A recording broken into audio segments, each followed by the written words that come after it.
Hi everyone, Vijay here, 21D.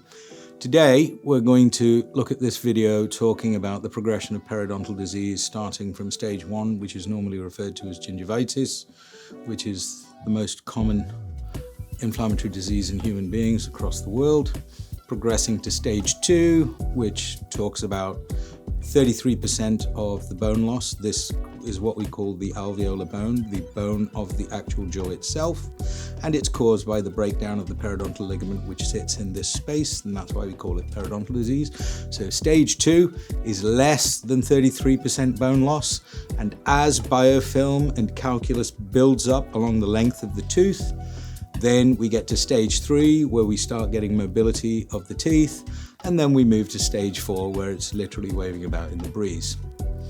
So if we look at this at quite a granular level, you can see we start by early indicators like getting a bit of bleeding of the gum, and then slowly, as you can see here, and this is a very gradual process, it takes months, years to manifest. It is recession of the gum, and actually what's happening is the bone underneath is being broken down and the gum is just chasing it, and what the body's doing is creating bigger cleansing gaps between the teeth, hoping that more saliva will get there to try and reach where the active disease is.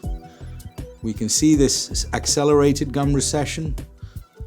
This will normally take years, and classic signs are when the roots of the teeth are actually exposed, and then we start getting mobility of the teeth themselves. Once we get mobility, it is pretty terminal, and then eventually we lose the tooth.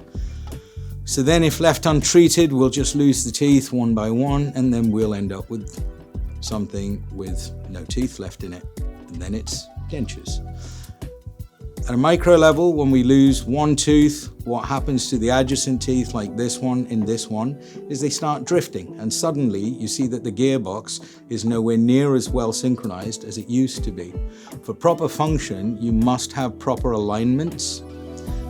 With the tooth loss as well, we start getting changes to facial shape, as you can see, because as the bone shrinks and resorbs, the overall face shape changes, which is why it's very common for full denture wearers, when they take their teeth out, they can gurn like this. So this here is what a healthy jawbone looks like in its original state, with the teeth in alignment with no bone loss. And this over here is what happens when periodontal disease is left untreated.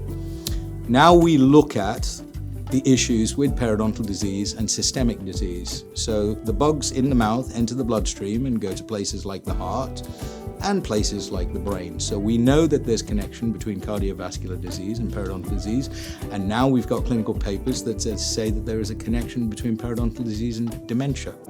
I hope this helps. Thank you.